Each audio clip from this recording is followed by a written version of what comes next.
എന്റെ പേര് നരേന്ദ്രൻ എന്നാണ്. പ്രത്യേകിച്ചൊരു മേൽവിലാസമോ സ്വന്തമെന്ന് പറയാൻ ഒരാളോ എനിക്കില്ല. തികച്ചും അനാഥൻ. ഇപ്പോൾ ഈ എഴുത്തെഴുതുന്നതിൻ്റെ പിന്നിൽ ഒരു നല്ല ഉദ്ദേശമുണ്ട്. ഞാൻ മരിക്കാൻ പോവുക.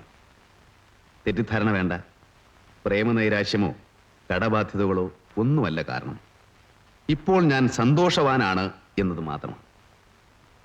ഇനി പെണ്ണും കെട്ടി കുറെ കുട്ടികളുമായി കാപട്യം നിറഞ്ഞ ഈ ലോകത്തിൽ അന്യോന്യം മത്സരിച്ച് ജീവിക്കുന്നതിനേക്കാൾ നല്ലത് സംതൃപ്തിയോടെയുള്ള ഒരു ആത്മഹത്യയാണെന്ന് ഞാൻ കരുതുന്നു. വിശ്വസിക്കാൻ പ്രയാസമുണ്ടാവും, പക്ഷേ വിശ്വസിച്ചേ പറ്റൂ. കാരണം ഞാനൊരു പ്രത്യേക സ്വഭാവക്കാരനാണ്. പിന്നെ പത്രക്കാരോടൊരു വാക്ക്, ആത്മഹത്യ എന്ന തലക്കെട്ടേ എൻ്റെ മരണവാർത്തയ്ക്ക് കൊടുക്കാവൂ. പോലീസുകാരോടൊരു വാക്ക്, എൻ്റെ മരണത്തിൻ്റെ പേരിൽ ആരെയും സ്റ്റേഷനിൽ തപ്പിക്കയറ്റി സാക്ഷികളോ മാപ്പ് സാക്ഷികളോ ആക്കരുത്. പോസ്റ്റ്മോർട്ടം ചെയ്യുന്ന ഡോക്ടറോടും ഒരു വാക്ക്, വർഷങ്ങളുടെ ശ്രമം കൊണ്ട് വളരെ കഷ്ടപ്പെട്ട് ഞാൻ തന്നെ ഉണ്ടാക്കിയെടുത്ത എൻ്റെ ഈ നല്ല ശരീരം സാധാരണ ചെയ്യുന്ന പോലെ കീറി മുറിച്ച് വൃത്തികേടാക്കരുത്. ജീവിച്ചിരിക്കുന്ന എല്ലാവർക്കും നന്മ വരട്ടെ. സ്നേഹപൂർവം, സ്വന്തം നരേന്ദ്രൻ.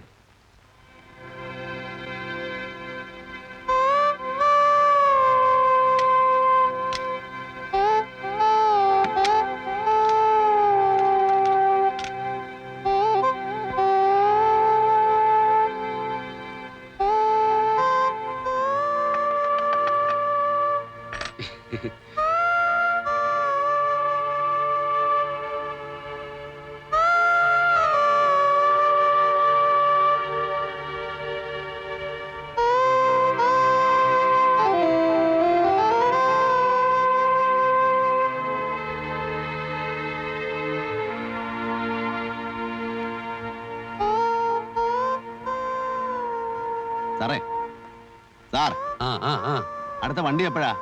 ഇനി നേരം വെളുത്തിട്ട് ഇവിടുന്ന് വണ്ടിയുള്ളൂ. അതുവരെ ഈ വഴി വണ്ടിയേ ഇല്ലേ? എന്തിനാ? വണ്ടികളുടെ സെൻസസ് എടുക്കാനാ? ചൂടാവല്ലേ സാറേ, അറിയാൻ വേണ്ടി ചോദിച്ചല്ലേ. ഇന്നിവിടെ വണ്ടി നിർത്തില്ല. തെക്കോട്ട് 2:30-നും വടക്കോട്ട് 3:15-നും ഓരോ വണ്ടി പോകും. ആ യമാമാർക്ക് സലാം പറഞ്ഞ് ഞാനിങ്ങ് പടിഞ്ഞാട്ടും പോകും. തെക്കോട്ട് 2:30-ന്, വടക്കോട്ട് 3:15-ന്. Thank you. അപ്പോഴേ വണ്ടിക്ക് തലവെച്ച് ചാവാനൊന്നല്ലോ. എങ്ങനെ മനസ്സിലായി?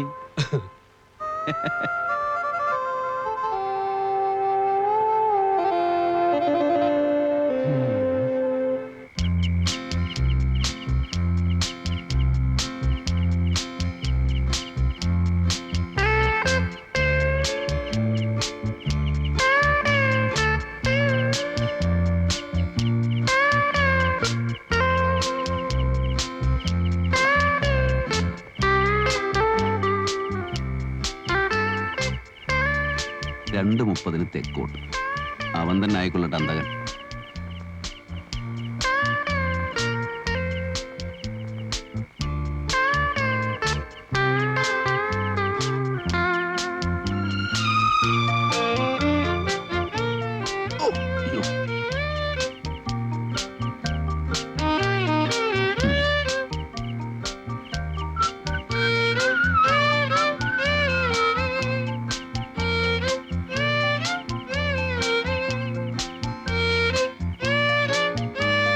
ബോഡി വൃത്തികേടാവരുത്. തല വേറെ, ഉടല് വേറെ. അതാണ് ഭംഗി.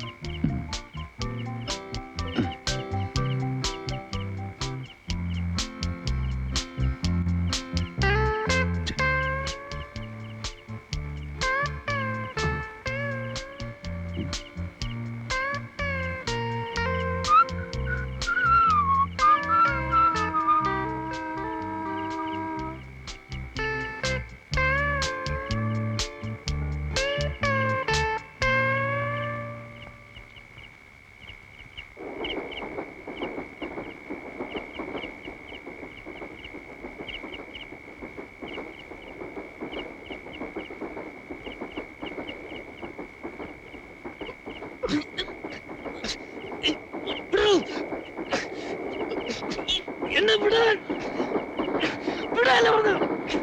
എനിക്ക് മരിക്കണം.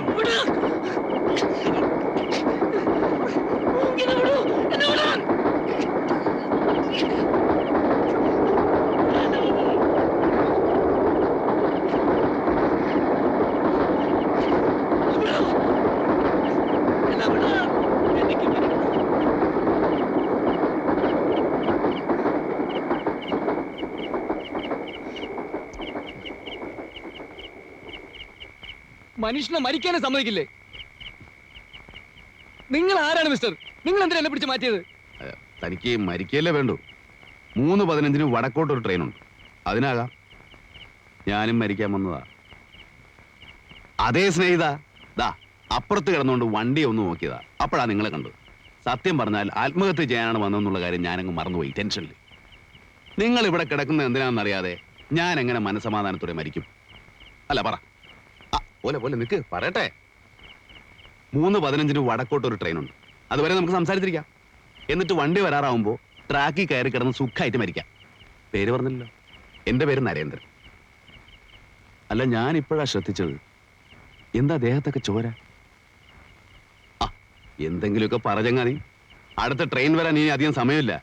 ജീവിച്ചിരിക്കുന്ന ബാക്കിയുള്ള നിമിഷങ്ങൾ വെറുതെ കളയുന്ന എന്തിനാ? ഒരു തീരുമാനം എടുക്കാനേ ബുദ്ധിമുട്ടുള്ളൂ. നമ്മൾ രണ്ടുപേരും തീരുമാനം എടുത്തു കഴിഞ്ഞു. പിന്നെന്താ പറയും? നിങ്ങൾ എന്തിനാ മരിക്കാൻ തീരുമാനിച്ചത്? നിങ്ങൾ എന്തിനാ മരിക്കാൻ തീരുമാനിച്ചത്? സിമ്പിൾ. എനിക്ക് ജീവിച്ച് മതിയായി. ഒരുപാട് അനുഭവങ്ങളിലൂടെ ദാ ഇവിടെ വരെ എത്തി. ഇപ്പൊ ഞാൻ സന്തുഷ്ടനാണ്. ഇനി കുറെ കാലം കൂടെ ജീവിച്ച് ഭൂമിക്ക് ഒരു ഭാരമാകുന്നതിനേക്കാൾ നല്ലത് സന്തോഷമായിട്ട് മരിക്കുകയാണെന്ന് തോന്നി. സ്വരം നന്നായിരിക്കുമ്പോഴേ പാട്ട് നിർത്തുക എന്ന് കേട്ടിട്ടില്ലേ? സ്നേഹിക്കാനോ കാത്തിരിക്കാനോ ആരുമില്ല. മരിച്ചാലൊന്ന് കരയാൻ പോലും ആളില്ല. എനിക്ക് ജീവിച്ച് മതിയായിട്ടില്ല. സ്നേഹിക്കാനും കാത്തിരിക്കാൻ ആളുകളുണ്ട്. അവർക്ക് ഞാനല്ലാതെ മറ്റാരുമില്ല. പക്ഷേ എനിക്ക് മരിച്ചേ പറ്റൂ. മനസ്സിലായില്ല? ഞാനൊരാളെ കൊന്നിട്ട് വന്നിരിക്കുക. നാളെ നേരം വെളുക്കുമ്പോൾ എല്ലാവരും ഇതറിയും. ഞാൻ ജനിച്ചു വളർന്ന നാട്ടിലൂടെ എന്റെ അച്ഛനമ്മമാരുടെ മുമ്പിലൂടെ എന്നെ പോലീസ് വിലങ്ങണീച്ച് നടത്തും. അത് സഹിക്കാനുള്ള ശക്തി എനിക്കില്ല. മരിക്കണം, മരിച്ചേ പറ്റൂ.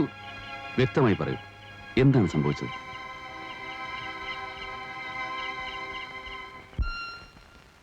ഒരു റിട്ടയർഡ് സ്കൂൾ മാസ്റ്ററാണ് എൻ്റെ അച്ഛൻ.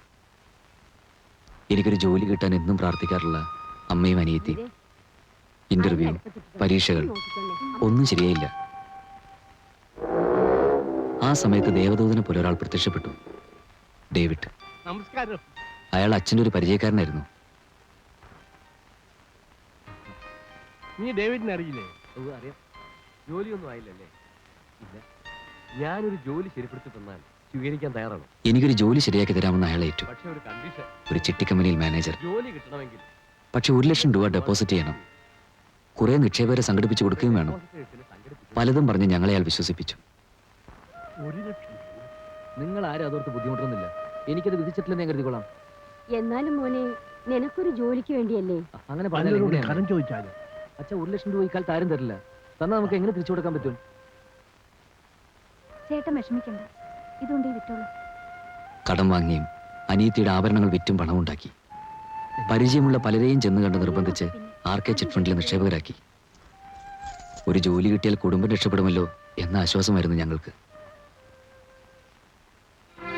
വളരെ ബുദ്ധിമുട്ടുണ്ടാക്കി കാശാണ്. അത് പിന്നെ എനിക്ക് അറിഞ്ഞുകൂടെ? എന്തായാലും ഒരു ജോലി കിട്ടിയില്ലേ?